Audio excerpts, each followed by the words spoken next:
Chantal Vetter, bonjour. Bonjour. Chantal Vetter, vous êtes adjointe au maire de La Rochelle, en charge, et là je prends mon élan, de la nature en ville, de la végétalisation, de la biodiversité, du littoral et de la protection des côtes, des cimetières et des parcs animaliers. Voilà, Jusqu'ici tout va bien. tout va bien. C'est le parc animalier. Le parc animalier qui Qui est derrière nous. au parc Adèle Charruyer, un peu plus loin.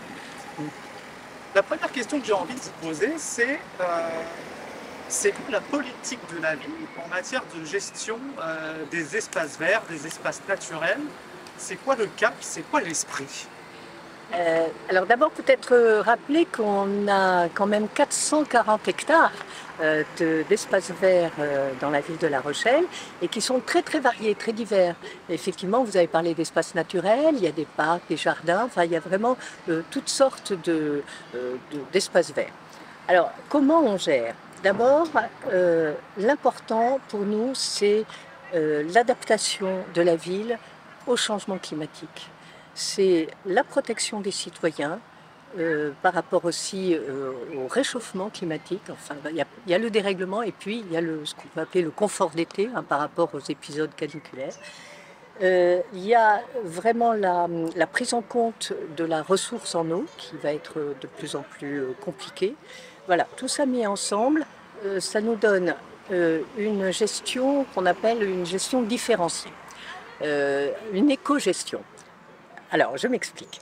On a des endroits à La Rochelle qui sont très emblématiques. Là, on est par exemple au Mail, c'est, on peut dire, c'est nos Champs-Élysées rochelais. Ce sont des emplacements où là, il y a le savoir-faire des jardiniers qui vraiment prend toute son ampleur.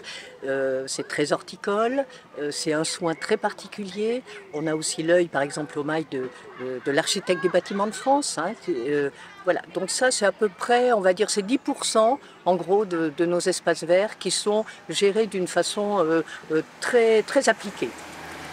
Après, on a à peu près la moitié de nos espaces verts qui sont plutôt dans le côté parc, comme le parc Adèle Charruyer, les différents parcs de La Rochelle. On peut dire qu'il s'agit là d'une gestion plus classique, c'est-à-dire que on entretient, on fait attention au massif bien sûr, mais il n'y a pas cette attention particulière. Ensuite, on a les espaces qu'on peut appeler de semi-paysagers. Donc là, ce sont des espaces qui sont plutôt semi-naturels, c'est-à-dire qu'on est à la fois dans une gestion où on a la main humaine, mais aussi on essaie de faire s'épanouir la nature. Par exemple, avec la fauche tardive, ce sont des espaces qui sont moins utilisés aussi par le public, vous voyez, où on peut se permettre de laisser la nature s'exprimer.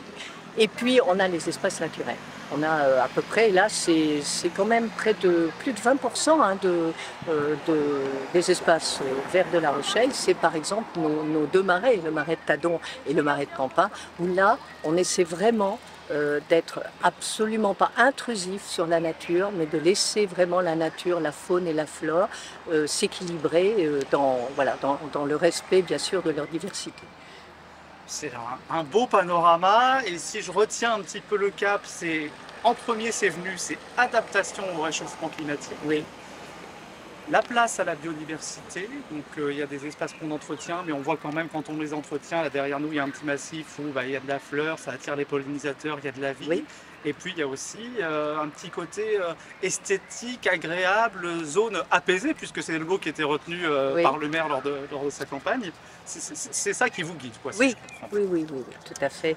Alors même dans nos espaces comme celui-ci, par exemple, où il y a ce savoir-faire des jardiniers, ce côté très horticole, comme vous voyez justement avec ce massif, on évolue terriblement parce que par rapport à la ressource en eau dont je vous parlais tout à l'heure, vous remarquerez au Mail donc qu'il y a donc une série de massifs qui bordent et comme ça qui ponctuent le Mail.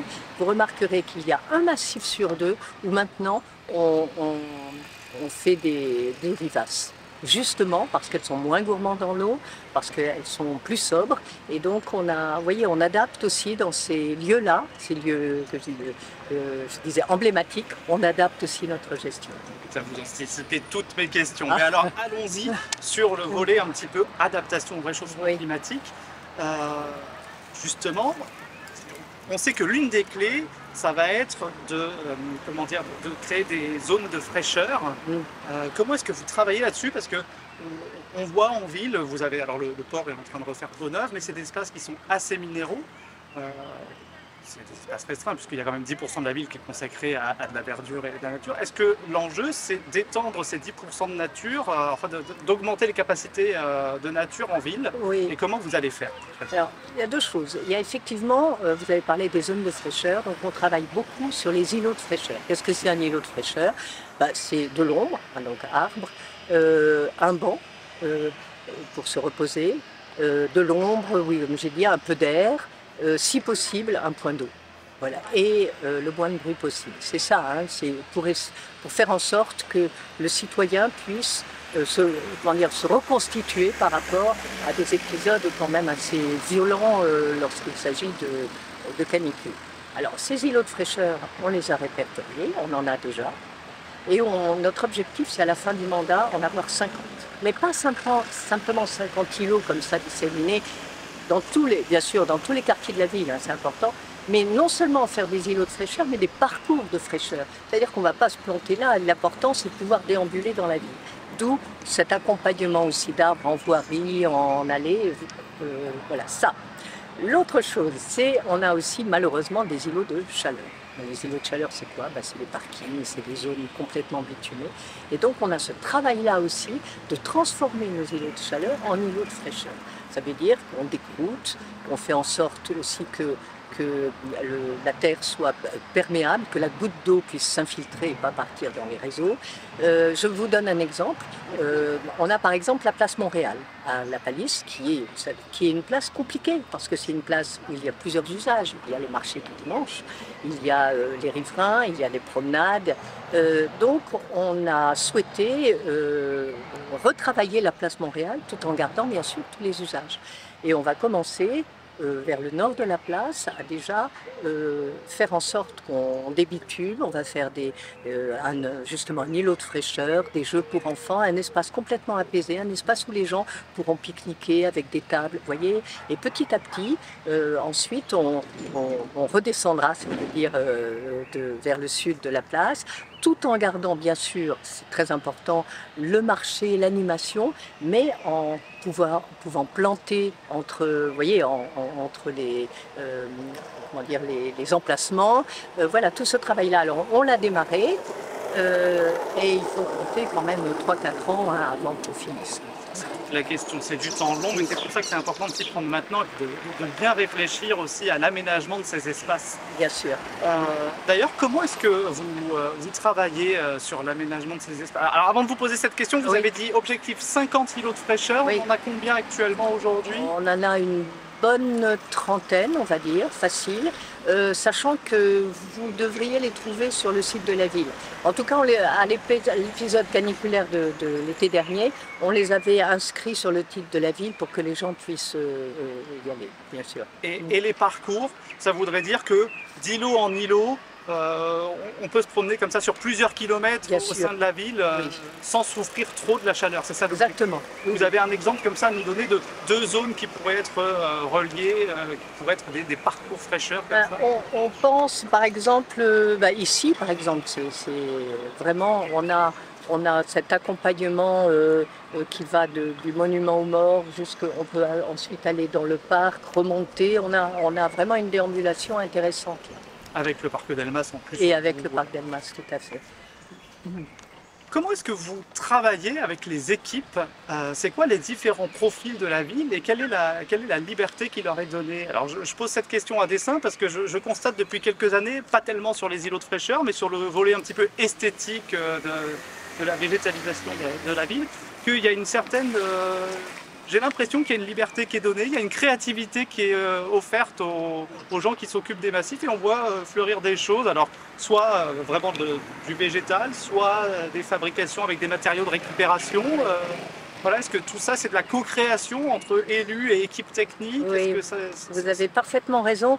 Nos agents, les jardiniers, ce sont des créateurs, hein, c'est important de garder cet esprit de création.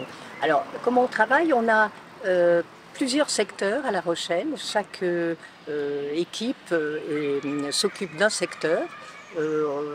Par quartier en gros, hein, pour parler en gros, 8 secteurs de quartier. Puis on a aussi le centre horticole qui est quand même notre producteur de plantes, et puis un secteur qui est sur le parc animalier aussi. Hein. Donc alors comment on travaille? On donne des thèmes un peu annuels, assez larges, et dans ce cadre-là, les jardiniers proposent des créations de massifs, donc bien sûr qu'ils donnent à validation, mais ils ont vraiment une liberté totale dans un cadre, bien sûr la liberté dans le cadre. Le cadre, un cadre budgétaire bien évidemment, et un objectif, comme j'ai dit tout à l'heure, de sobriété. C'est-à-dire qu'il y a des plantes qu'on abandonne parce qu'elles sont trop gourmandes en eau. Et, vous voyez, donc tout cela... alors, on a 2 services à La Rochelle. On a le service espace vert et puis on a le service nature et paysage. Nature et paysage, on va dire, c'est vraiment pour les espaces naturels et pour les arbres. Donc là aussi, on a des experts qui font la gestion du patrimoine arboré, donc qui organisent les plantations, qui surtout contrôlent en permanence les arbres, parce que quelquefois il y a des champignons qui apparaissent, qui sont indécelables pour le public, enfin pour vous et moi, hein, et que nos experts repèrent. Et donc là, attendez, il s'agit quand même de sécurité publique, donc on est quelquefois obligé d'abattre, mais on plante bien plus qu'on abat. Et c'est à peu près combien de personnes qui travaillent et combien de profils métiers dans les grandes largeurs? Alors, on a à peu près, on va dire, dans le service espace vert, à peu près 150 personnes, alors avec des spécialités vraiment. Hein. Par exemple, il y a des jardiniers qui qui adorent tondre, par exemple, et il y a un service spécial sur tout ce qui est terrain de foot, terrain de rugby, enfin voilà. On a un service qui s'appelle jeu banc clôture, c'est-à-dire que, parce qu'un jardin, un parc, il y a effectivement des espaces verts, mais il y a aussi des bancs, il y a les jeux pour enfants. Donc, vous voyez, on a des profils extrêmement différents. On a aussi des agents qui sont affectés au cimetière, parce que les cimetières, ce sont des magnifiques espaces de biodiversité. Et voilà, donc il y a vraiment une grande palette. On a des métiers divers comme aussi des conducteurs d'engins, parce que bien sûr, on a besoin d'engins. Vous voyez, donc c'est une palette très grande. Et puis pour le côté arbre, on a des élagueurs, on a aussi des métiers très spécifiques. J'ai envie de rebondir de mille manières, mais je vais choisir la biodiversité parce que ça c'est important et c'est aussi pour ça que vous avez mis en place l'éco-gestion. C'est pour que les insectes pollinisateurs et puis toute la chaîne du vivant qu'il y a derrière soit réintroduite un peu en ville et sa place. On fait plus que ça. Eh bien, dites-nous, l'objectif c'est quand même que le vivant reprenne toute sa place même en ville. Ouais. Et alors on a décidé de s'engager pour être refuge LPO. Parce que refuge RPO, ça veut dire qu'on répond à une charte quand même, à faire 15 gestes quand même très importants. Et on a défini 24 sites dans la ville qui sont maintenant labellisés refuge LPO. Et ça veut dire que là, on a mis des nichoirs, on fait par exemple la fauche tardive, enfin vous voyez, on a vraiment ces gestes-là. Le zéro pesticide en fait partie. Le zéro pesticide, ça fait déjà un moment qu'on est vraiment depuis plus de 2018 qu'on est quand même en zéro pesticide. Oui, c'est quelque chose qui est très ancré chez nous. Ces 24 sites nous ont permis aussi de former les agents aussi, parce que il faut l'important aussi, c'est sensibiliser, former, éduquer, faire en sorte que non seulement les agents, mais toute la population nous accompagne aussi sur cette préservation de la biodiversité. Je crois que ça, c'est un mot que je n'ai pas dit encore, mais qui est pourtant le socle de départ, c'est préserver ce qu'on a. Déjà, avant de développer, préservons. On voit qu'il y a je ne sais pas combien de milliers d'insectes, d'oiseaux qui ont disparu, même dans notre région. Donc l'important, c'est déjà préservons ce qui nous reste. C'est ce que dit Christine Dupuis du Liens à l'Université de La Rochelle, c'est préservons l'existant, restaurons-le déjà, parce que des écosystèmes en bonne santé, c'est aussi des puits de carbone.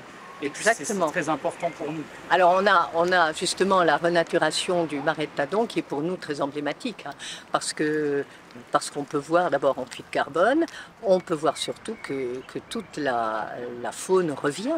Enfin, les oiseaux qui avaient abandonné, les oiseaux migrateurs avaient abandonné leur étape, maintenant ils reviennent, ils nichent, enfin il faut vraiment y aller, il faut voir ces petites avocettes élégantes qui picorent dans leurs petits îlots dans le marais. Non, c'est vraiment un délice. Donc on constate quand même qu'avec une politique un peu volontariste en matière d'éco-gestion des espaces publics et naturels dans la ville, la biodiversité revient. Oui.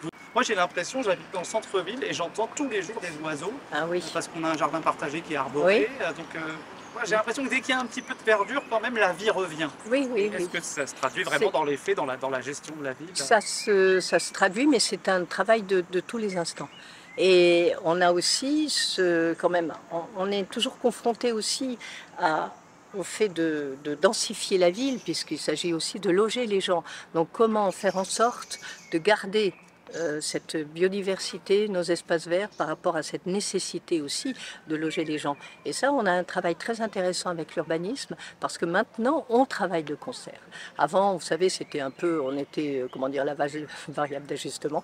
Et donc, maintenant, vraiment, il y a un travail très intéressant entre les services qui prennent en compte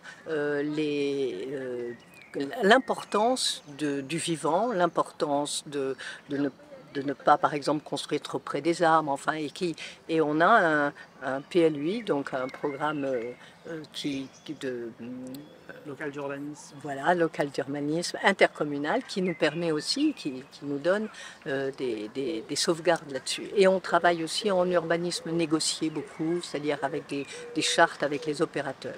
C'est important parce que c'est la communication qui fait, c'est le contact. Si on fait que du réglementaire, vous voyez, on n'y arrivera pas. Il faut vraiment, comme je disais tout à l'heure, il faut sensibiliser tout le temps, il faut former. Et on forme aussi beaucoup les enfants, bien sûr. On a deux établissements d'éducation à l'environnement. On a, vous savez, le relais de la Moulinette, là où vraiment qui est très intéressant, où beaucoup de classes viennent. Et puis on a aussi une rue Marius-Lacroix, la maison des enfants et de la nature, qui commence, enfin qui a été un legs et qui commence. On a commencé à l'adapter, enfin faire les travaux pour permettre aux enfants comme ça, de profiter de 4000 m² de nature en pleine ville. Pour avoir le résultat qu'on a sous les yeux et qui est de ce point de vue pas trop mal, on a dit qu'il fallait faire travailler les élus, les architectes, les services de la ville, mais il y a aussi, et vous l'avez un peu abordé, les habitants. Je crois que vous les sollicitez, vous les invitez à végétaliser un petit peu le bout de trottoir qui est devant chez eux et qui, alors je ne sais pas si ça leur appartient ou pas, mais en tout cas, ils sont clairement invités à acheter des graines un peu. Oui, c'est ça. On a fait une opération qui s'appelle Jardinons la rue.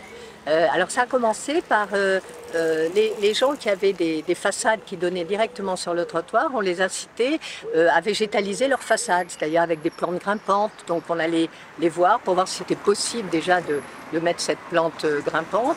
Et souvent, malheureusement, c'est impossible parce qu'il y a beaucoup de réseaux en sous-sol, on ne se rend pas compte, mais beaucoup.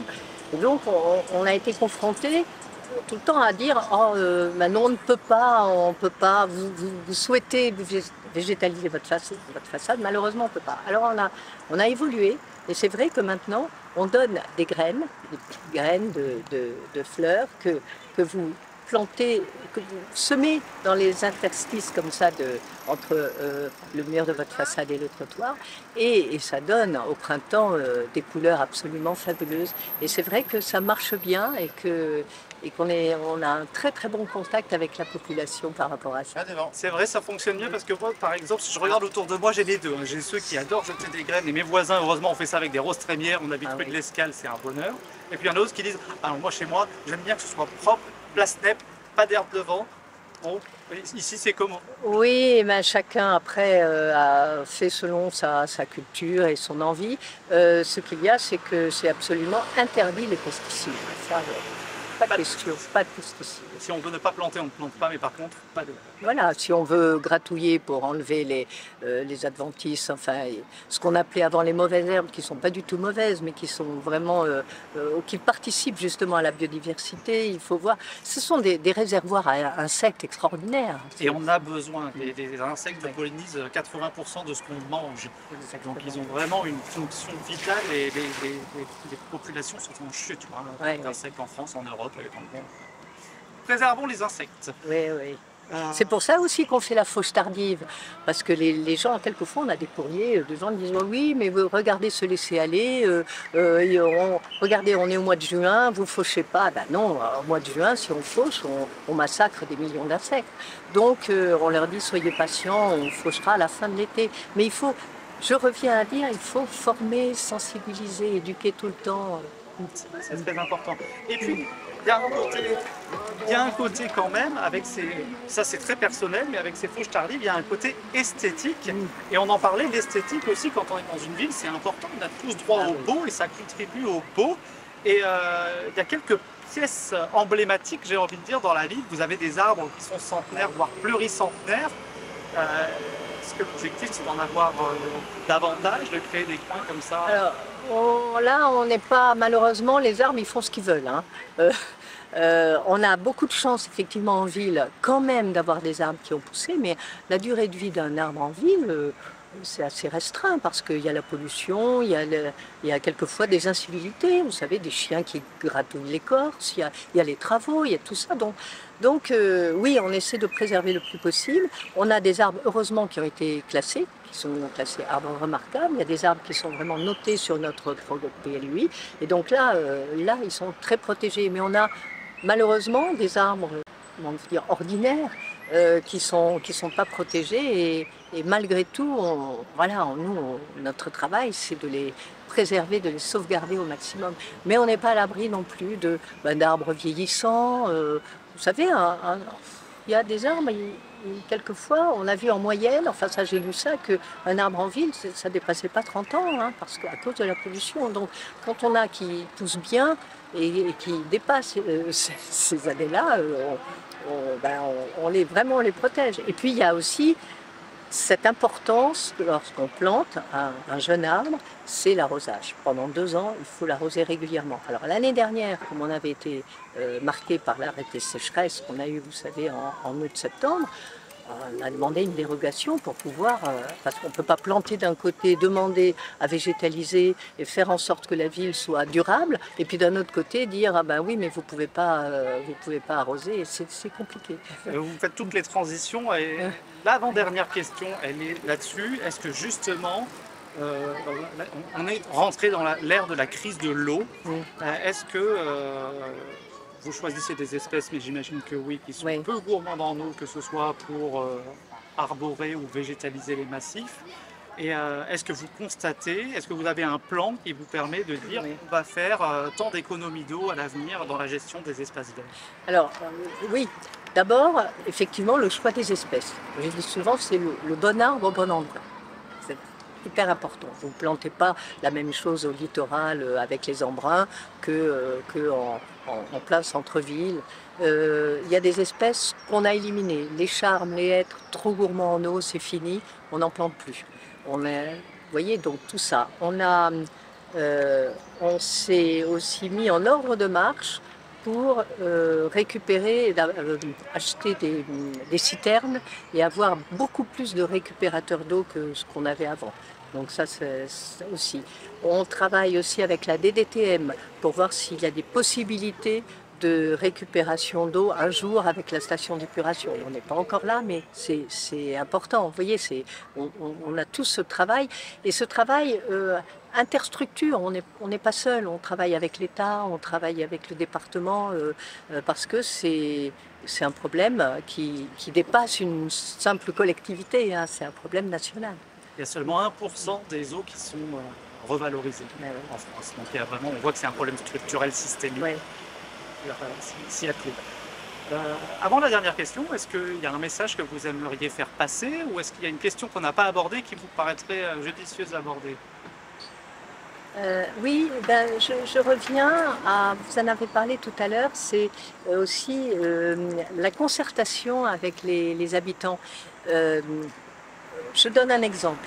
On a, on fait un plan de gestion à long terme du parc Adèle Charruyer. En fait, c'est venu de l'État qui nous a dit, vous savez, vous avez un site absolument remarquable, ce parc Charruyer. C'est un des 100 sites classés de France. Attention, ne le dévoyez pas, faites en sorte qu'il reste toujours aussi beau. Et c'est vrai que, alors on s'est mis autour de la table avec l'État, avec l'architecte des bâtiments de France et on a souhaité aussi interroger la population. C'est important de connaître les usages, ce que les gens veulent privilégier dans les usages, au contraire, ce qui les gêne. Et ça a été très riche. Et maintenant, on peut élaborer ce plan de gestion, mais j'ai un message à faire passer à la population, c'est que c'est long. Et que effectivement, il ne faut pas que les gens se sentent déçus parce qu'on ne va pas assez vite. C'est vrai qu'on est lent, parce que si on change par exemple un candélabre ou une poubelle dans le parc Adèle Charruyer, ben, il faut qu'on ait maintenant vous voyez, on ne prenne pas n'importe quelle poubelle, mais que ce soit vraiment quelque chose d'esthétique et qui aille dans toutes les parties du parc. Donc on a aussi un travail de réflexion des allées, bon, plein de choses. Donc ça, c'est long, on le sait, mais que les gens ne se découragent pas, on a bien pris en compte leurs observations. En revanche, alors ce qu'on peut dire qui va être fait très vite, c'est une expérimentation des bancs. Parce que il va y avoir un seul système de bancs dans le parc Charruyer, bien sûr, pour avoir toujours cette esthétique, ce côté parc un peu 19e. Et donc, on a choisi 2 types de bancs qui ont été acceptés par l'architecte des bâtiments de France. Et maintenant, on a besoin que la population les expérimente, les essaie et nous dise lesquels sont peut-être lequel est le plus confortable, lequel paraît le plus beau, c'est subjectif la beauté, mais quand même. Enfin, et donc, voilà, ça c'est mis en place pour cet été. Et ça sera, les bancs seront mis plutôt côté nord du parc Charruyer. Il y aura un système de QR code pour pouvoir répondre aux questions. Voilà. Donc ça c'est vraiment quelque chose, vous voyez, qu'on a ensemble avec la population. Vous parlez de la concertation. Est-ce qu'il y a des espaces sur lesquels les habitants peuvent apporter leurs doléances, interagir avec vous, vous proposer des choses et vous répondez? Ça existe? C'est des lieux physiques, il y a une application sur le site? Dites-nous tout. Oui, alors d'abord, si les gens ont des choses à nous dire, on leur conseille de passer par le site de la ville, puisqu'il y a on peut... ou alors, mais beaucoup nous écrivent aussi. Alors, ils nous écrivent aussi pour râler, parce que justement, ils trouvent c'est sale, où on n'a pas fait ceci, pourquoi on a fait cela, enfin, et c'est normal. Et on répond toujours. Alors, bien sûr, quelquefois les gens sont impatients parce qu'ils voudraient qu'on réponde dans les 8 jours. On répond dans les 2 mois, on va dire. Hein, mais ça, on répond toujours. Mais ça, souvent, on a des gens qui nous donnent des idées. Qui disent mais j'ai vu ça ailleurs et pourquoi vous ne le faites pas? Et donc effectivement on peut après s'interroger pourquoi on ne le fait pas, est-ce que c'est possible, est-ce que ça irait dans la ville, est-ce que nous on peut pas, vous voyez, on a cet espace-là bien sûr assez informel, hein, c'est pas, mais qui est vraiment une relation importante. On a aussi le centre horticole, vous savez à Mireuil, il est ouvert tous les premiers dimanches du mois pour me montrer la serre d'exposition. C'est aussi l'occasion, souvent, des gens, ils discutent avec les agents et il y a c'est intéressant, c'est l'intelligence collective. Et puis on a aussi, justement toujours au centre horticole, on a tous les premiers mercredis du mois des ateliers pour permettre aux gens de mieux connaître la nature, mais des ateliers très pratiques, c'est-à-dire comment, je sais pas moi, comment faire une jardinière sur son balcon, comment replanter les bulbes, comment ceci, enfin, vous voyez, comment faire une déco de Noël. Et tout cela, je crois que c'est ça qui fait en sorte qu'on est, voilà, que la communication passe. Il faut qu'on aille les voir. C'est quoi? C'est les serres en fait, c'est les serres municipales. Ah oui, il faut absolument. Ah non, vous ne les connaissez pas encore? Avec Anne, on en a parlé, on devait faire peut-être une interview là-bas. Mais allez-y. Moi je veux les élus, c'est important d'avoir les élus, oui. Mais je veux aussi la parole des gens qui travaillent. Ah mais alors, puis alors ils sont, vous savez, tous les agents qu'on a dans la ville, ils sont passionnants et passionnés. C'est vraiment extraordinaire. Ah non, mais c'est des mines d'or, de connaissances, de réflexion, d'avancée aussi, d'adaptation, et c'est extraordinaire. Bon, on ira. Avant la dernière question, la thématique de cette année, c'est quoi? L'école Alors c'était le camailleux. Le camailleux. Le camailleux. Sur la forme des crayons. Non, mais oui, le camailleux, mais ça après c'est le décor, c'est l'esprit créatif. Mais vous voyez, c'est effectivement un camailleux de fleurs qui va un peu du rose, violet, voilà, c'est ça, le camailleux. Et on continue toujours notre ville nourricière avec, vous savez, des espaces où il y a donc des plantes potagères. Alors tant pis, vous me le dites. Et vous faites bien parce que je voulais vous poser la question. Moi, il se trouve que je suis plutôt quand même dans le centre-ville et j'ai l'impression qu'ils ont disparu, ces espaces nourriciers. Il y avait des tomates, sur le parvis de la médiathèque. Alors, il y a... Non, on les a réduits. On les a réduits. Parce que là, c'était vraiment le thème de l'année dernière, donc il y en avait partout. Là, on les a réduits. Mais vous en avez, par exemple, vous avez un espace qui marche très bien, qui est... vous allez quelquefois vers l'Encan, là, vous l'avez vu, là, ce rectangle magnifique, là, et ça pousse. Vous en avez dans le parc Adèle Charruillet aussi, vous en avez... Non, vous en avez effectivement moins que l'année dernière, ça je suis complètement d'accord. L'année dernière, c'était amusant parce que à n'importe quel massif, vous trouviez une tomate, une courgette. Oui, là c'est plus concentré. C'est super. Les retours, vous avez eu des retours l'année dernière, deux questions en une. Comment les gens ont apprécié ça? Et puis qu'est-ce qui en était, à destination de qui étaient les fruits et légumes poussés sur cette thématique? C'était à la fois, à deux destinations. C'était pour le public et puis tout le surplus pour les associations d'aide alimentaire. On a récolté près de 650 kilos de légumes qu'on a donnés à l'aide alimentaire, mais sinon les gens se servaient. L'objectif c'était se servir. Et on a reçu des lettres absolument adorables de gens nous disant « Oh, ben, j'ai fait une tarte à la rhubarbe grâce à vous ». Enfin, voilà, c'était ça. Et là, je sors un tout petit peu du sujet, mais il y a une formidable association à La Rochelle qui s'appelle Aux Arbres Citoyens. S'il y a des gens qui nous entendent et qui ont des arbres fruités chez eux et qui ne savent pas tout cueillir parce qu'il y a trop de choses, contactez-les. Ça évite les pertes et puis c'est juste pour donner aussi aux banques alimentaires, ça sert à la solidarité, c'est formidable. La dernière question cette fois, promis. C'est quoi votre petit coin de nature préféré à La Rochelle? Ah, vous n'avez pas le droit de dire que vous avez un coin de nature préféré puisque vous êtes l'élu en charge. Mais bon, l'endroit où vous aimez bien vous ressourcer.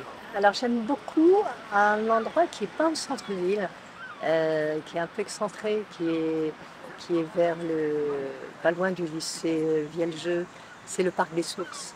C'est le parc des Sources qui est peu connu, un joli parc avec un saule, mais un arbre remarquable, il est classé.